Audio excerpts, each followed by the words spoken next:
আসসালামু আলাইকুম রহমতুল্লাহি ওবারাকাতুহু। আমি ডাক্তার মীর শহীদুল ইসলাম। আমার গুরুত্বপূর্ণ চেম্বার তথা ঐতিহ্যবাহী শেখ গার্ড সিলেট থেকে আপনাদের মাঝে সংযুক্ত হয়েছি। আমার সিলেট থেকে সংযুক্ত হয়ে প্রতিনিয়তই চিকিৎসা বিজ্ঞানের আলোকে অতি গুরুত্বপূর্ণ ভিডিও আপলোড করে আপনাদেরকে উপহার হিসেবে পাঠিয়ে দেই, যা সম্পূর্ণরূপে চিকিৎসা বিজ্ঞান সম্মত। এই মুহূর্তেও গুরুত্বপূর্ণ একটা ভিডিও আপলোড করে দর্শক শ্রোতা আপনাদেরকে পাঠিয়ে দিচ্ছি। আপনাদের কাছে অনুরোধ, ভিডিওটা না টেনে পুরো ভিডিওটা দেখলে আমার আলোচ্য বিষয়গুলো আপনি জানতে পারবেন। আমার আলোচ্য বিষয়গুলো আপনি জানতে পারলে আপনি আপনার বন্ধুবান্ধবদেরকে শেয়ার করতে পারবেন। আপনার বন্ধুবান্ধবরা তার ফ্রেন্ড সার্কেলকে শেয়ার করতে পারবে। এভাবে জিনিসটা আস্তে আস্তে জানাজানি হয়ে যাবে। গুরুত্বপূর্ণ একটা বিষয় নিয়ে আলোচনা করব, একটা সেন্সিটিভ বিষয় নিয়ে আলোচনা করব। বর্তমান সময় পেপার পত্রিকায় খুললেই দেখা যাচ্ছে যে সার্কামসিশন তথা খতনা করলে অনেক বাচ্চারা মারা যায়, জ্ঞান ফিরে আসে না। এটা আমার বোধগম্য নয়। এটা কিভাবে করা হয়, এটা কি কারণে বাচ্চারা মারা যায়, হসপিটাল থেকে ডক্টররা পালিয়ে যায়। আমি ডক্টর হয়েও এই ধরনের একটা কথার সাথে একমত হতে পারি না। এবং ঘটনাটা তো সত্য যে মারা যাচ্ছে, পরিবার পরিজন কান্নাকাটি করছে, বাচ্চাটার বয়সও 6 বছর, 7 বছর, 8 বছর, এরকমের অনেক ক্ষেত্রে মারা যাচ্ছে।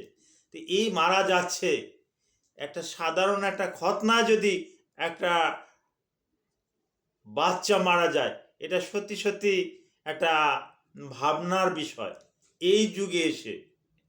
তাহলে সেই যুগে কি ছিল? যে যুগে সর্বপ্রথম খতনা হয়েছিল, খতনার ইতিহাসটা তাহলে একটু বলতেই হয়। মুসলিম জাতির পিতা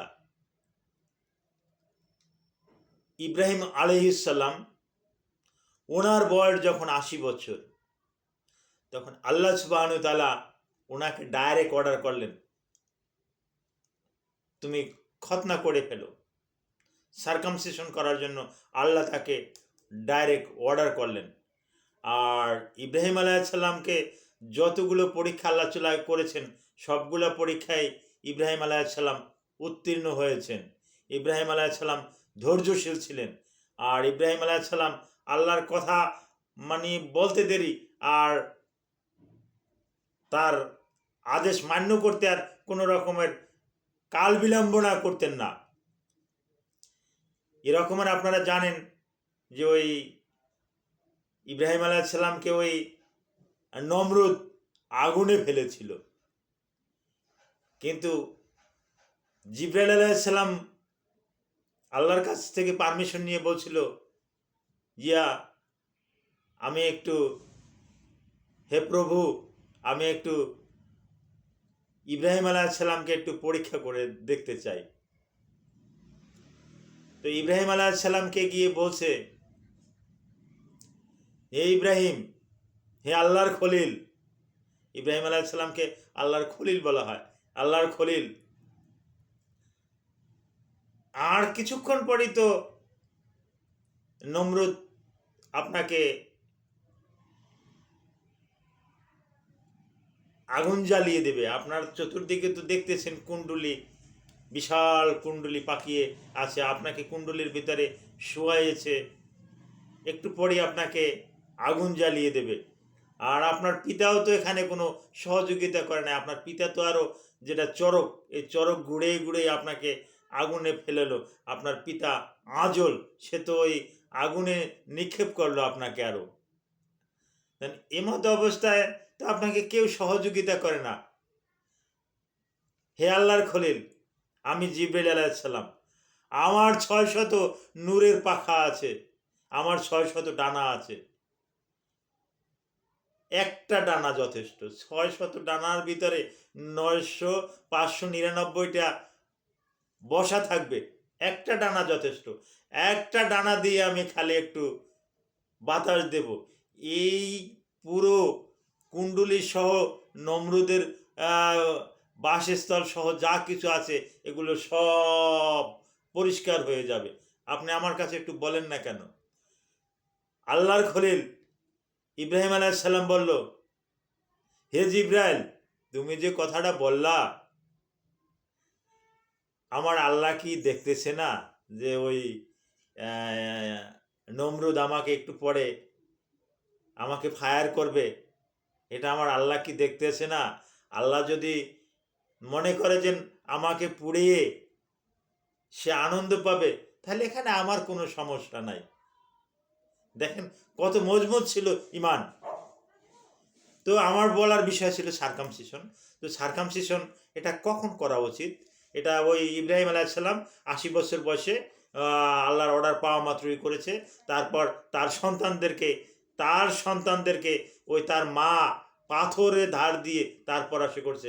তারপরও মানুষ মারা গেছে এরকমই নাই। কিন্তু বর্তমানকালে অ্যানেস্থেটিক এমনভাবেই দেওয়া হয়, এই অ্যানেস্থেটিক দেওয়ার পরিপ্রেক্ষিতে ওটিতে মারা যায়। আর ওটিতে কেনই বা নেওয়া হবে? এটা তো বুঝি না কিছু। কোনো হাজামরা, যে ওই খতনা করে গ্রাম অঞ্চলে হাজামরা, ওখানেও তো একটা মানুষ মারা যায় না। তো ডাক্তারদের এরকমের দুর্নাম হয় কা? আর আপনারা এরকমের কাজ করে আমাদের এরকমের দুর্নাম করেন বা কা? এখন অতি অতি অত্যাধুনিক সার্কামসিশন ডিভাইস আছে, যে ডিভাইসের মাধ্যমে সার্কামসিশন করলে কোনো রকমের ওটিতে নেওয়ার দরকার হয় না, একেবারে ব্যথামুক্ত, রক্তমুক্ত, এবং আর স্টিচও দিতে হয় না।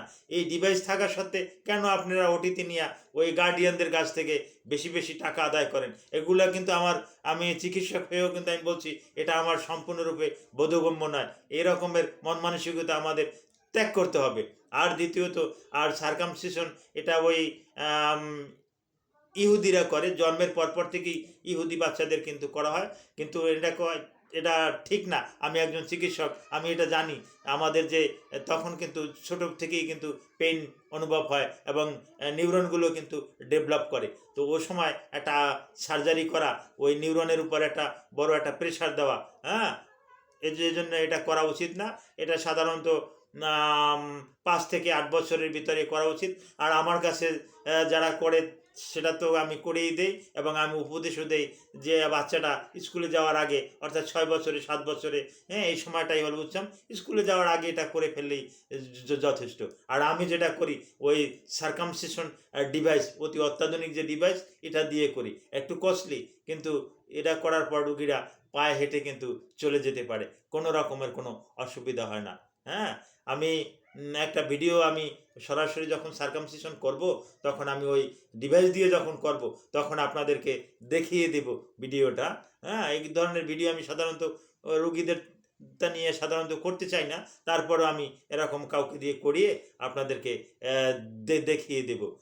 আর সার্কামসিশন করার অনেক উপকারিতা আছে, বিশেষ করে এসটিডি, এসটিআই, আরও এরকমের রোগ, এগুলো থেকে সম্পূর্ণরূপে মুক্ত থাকা যায়। যার পরিপ্রেক্ষিতে এটা ওই চিকিৎসা বিজ্ঞানও কিন্তু সার্কামসিশনের উপরে কিন্তু স্বীকৃতি দিচ্ছে। ওয়ার্ল্ড হেলথ অর্গানাইজেশন এই সার্কামসিশনের উপরে কিন্তু স্বীকৃতি দিয়েছে। এই স্বীকৃতি দেওয়ার পরিপ্রেক্ষিতে সারা পৃথিবীতে এটা আছে। তারপর কিছু কিছু যারা কি বলবো, ধর্মীয় দৃষ্টির সাথে তারা একমত, ধর্মের সাথে তারা হয়ে গেছে, তারাও কিন্তু এখন ওই ধর্ম যাই থাক, সার্কামসিশন করলে অনেক রোগ জড়তার হাত থেকে বাঁচা যায়। যার পরিপ্রেক্ষিতে এই সার্কামসিশনটা কিন্তু তারাও কিন্তু করে নেয়। Thank you all.